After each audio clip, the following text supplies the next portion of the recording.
What's up, guys? So I want to go over the results of my third week of my cut. First, I want to say Happy Easter.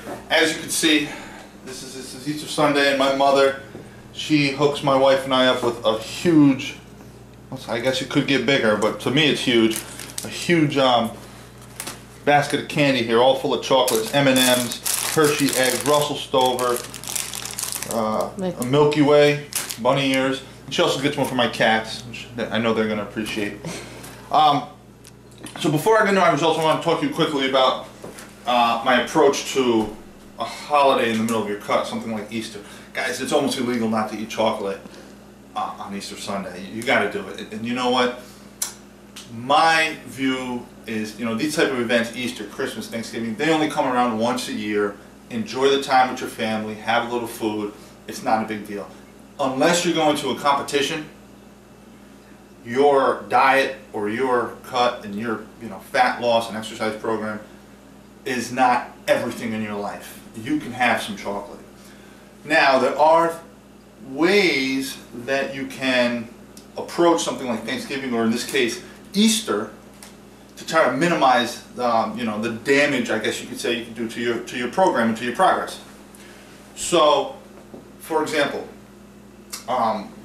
my family, we're going to get together in a few hours and have a pretty big lunch. There's going to be all kinds of fatty, high-calorie food there. I'm going to be making some of it myself, so I'll be guilty of this, contributing. There's going to be a lot of candy, cookies, desserts. So, and I'm going to indulge myself. I'm not going to just hold myself back. Like I said, I'm not training for a competition, so whatever the case may be, I can take a day off. But what I do to minimize the damage is I don't eat a normal breakfast. I eat a very small breakfast. For example, I only had egg whites, a very small bowl of oatmeal with protein powder, and a very small bowl of cereal, and only about half as much milk as I normally have. I literally had half as many calories in my breakfast as I normally do every day. I'm not going to eat anything else leading up to that meal. And then afterwards, I'm not going to eat much afterwards, after this big meal. So this one single meal and the desserts are pretty much going to be all my calories for the day.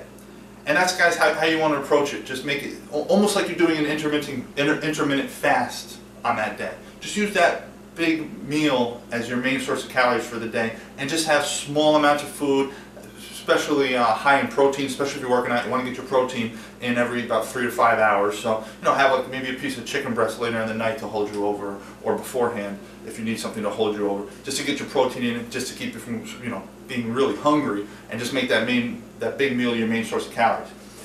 Now, another thing you could do is you could always do extra cardio leading up to it. I played basketball yesterday, for example, and I didn't do a refeed, which I normally do on my Saturdays when I play basketball, but I know the next day is Easter. I know I'm going to eat a bunch of candy, and I'm going to have this big meal with my family, so I'm going to get all my extra carbs in at that time instead of doing it on Saturday after I play basketball. So that's kind of like my extra cardio leading into it. The next thing is, guys, if you get something like this for Easter, you don't have to eat it all in one day. I highly advise you don't do that. Most of this candy, what you see here, is going to end up in my freezer, and when I want it, and when I can fit it into my calories, and probably even later on, a couple months down the road when I'm off my cut, I have a piece of candy every once in a while. I mean, to eat all this in one day, first you're probably going to get sick to the stomach. Second thing, you can easily, if I ate all this candy, with the help of my wife, of course, but let's be honest, I eat a lot more than she would. I could undo 2 weeks of progress in one day. And my wife's making a face like, oh yeah, I eat more candy than her. Well, maybe we're tied when it comes to candy, but I'm just talking regular food. I eat way more than her. So that's it, guys. That's how you approach, something like Easter or holidays, or if you have a big event coming up like a wedding. Just take that into consideration. These things only happen every once in a while, so your fat loss program, your fitness program is not. It's not everything in your life. These other events come up. So let me just touch on my progress real quick and tell you how I'm going to proceed on my cut. As you can see here, I went from last week, I was on average 207.2 pounds. I'm down to 206.1. That's a loss of, I forgot to highlight this cell, but 1.1 pounds last week on average. or about 0.5% of my overall body weight. So, you know, a pound in the week. I'm still making progress. I'm still very happy with that. But as you know, as I've discussed in other videos, I like to keep my weight loss every week between 0.5% and 1% of my overall body weight. So I'm now on the low end of that scale. I've been at 3 weeks now. I've been at the same calories. I've been at 3,400 calories, doing 445 grams of carbs, 260 grams of protein, and 65 grams of fat. Since I'm at the low end of my preferred fat loss, at the rate of my preferred fat loss, I'm now going to institute another calorie cut. Yes, my progress hasn't totally slowed, but if I go another week, maybe I'm only going to lose 0.5 pound. I want to preempt that. You know, I could already see I'm at the low end of my range. Let me get out ahead of it and not have a week where I only lose 0.5 pound on the scale. Okay. Yes, you know, if you don't have a real time limit, you can even take it slow and wait till you really stall. I have a vacation coming up in 2 months. Summertime is really only less than 2 months away now at this point, and I don't want to be cutting forever. So I'm going to do my first calorie cut beyond my initial calories that I set. So what I typically do is I'll pull out about 10% of my overall calories. In this case, I'm gonna take out 300 calories per day from my total calories. So that's going to bring me down to 3,100 calories a day. Where those calories are coming from? All carbs. I'm taking out 75 grams of carbs, which is approximately 300 calories. I'm keeping my protein the same, and I'm keeping my fats totally the same. So now I'll be at 375 carbs, 65 grams of fat, and 260 grams of protein. And guys, that's how you approach, this is how you approach cutting calories out during your cut. I know I touched on it in other videos. You don't want to cut, just start whacking calories out really fast. Take a slow, methodical approach.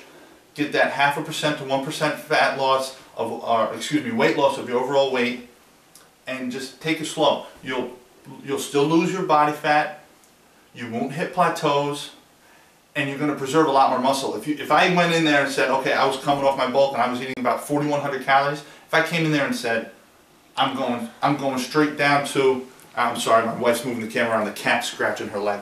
One second, let me grab this little girl. Okay. If I was at 4,100 calories, if I just said, you know, I'm going to go straight down to 2,600 calories, which is probably where I'll end up on this cut, you know, I would lose weight for the first few weeks, my fat loss would plateau, I'd probably lose a lot of muscle right off the bat too. And guys, muscle's very hard to put on relative to losing body fat. So you want to preserve your muscle the best you can. So that's the plan now, guys. Down to 3,100 calories, 375 carbs, 260 protein, 65 grams of fat. And we'll see how that goes in this upcoming week. Now I know I'm going to get a bump up big time on the scale tomorrow from eating all this wonderful candy and, you know, having a big meal with my family. But that's okay. And one thing I did want to point out is my weight this morning was 204 pounds. That's the lowest I've been. Guys, that's not really a real weight. That's not really representative. And the reason I say that is, like I said previously, I played basketball for 2 hours yesterday and did not refeed. I just went on my typical amounts of carbs and my typical protein, and actually went even a little bit lower on fat than I typically do. I actually only got 60 grams yesterday, because just knowing that I'm going to eat all this chocolate that's packed with fat the next day. So my muscles, after you do a lot of training, especially at the end of the week if you haven't done a refeed, I got a whole week of training under me. I played 2 hours of basketball, running up and down the court. My glycogen is really depleted in my muscles. So, you know, not only do I have, you know, the less weight of the glycogen in my muscles, glycogen pulls in water, so my muscles are just depleted. I'm going to eat all this food today. I'm going to eat a ton of carbs. Unfortunately, I'm going to eat probably a ton of fat too. But I'm going to eat a ton of carbs. All those carbs are just going to get sucked up on my muscles. I'll come back on the scale tomorrow morning. I'll probably be 207 or 208 pounds. because I'm just gonna, the muscles are gonna just soak up those carbs because they're glycogen depleted. It's gonna suck in water with those carbs, and I'm gonna be much fuller. And the benefit of that is also, it's gonna give me room for all these calories I'm about to eat today, and also, it's gonna get my muscles full of glycogen, so when I go to train next week, I can really train hard. So, you're going to get fluctuations like that on the scale, guys, and that's why I do take the average every week. So hopefully this calorie cut keeps the fat coming off. I'm starting to see you know, more definition. You know, every week now, seeing a little bit more definition, and I also am under now 32 inches on my waist. I measured my waist this morning. I was 31 3/4 inches on the waist. So making pretty good progress, and I will keep you updated, guys. Look for more vlog posts. They'll be coming out. And I hope you like this video. I know I've just been up here sitting here talking, and it's gotten pretty long. So I'm just going to cut it short right now. My poor wife's wrist is aching from holding the camera. So guys, happy Easter, and I'll talk to you next time. Thanks.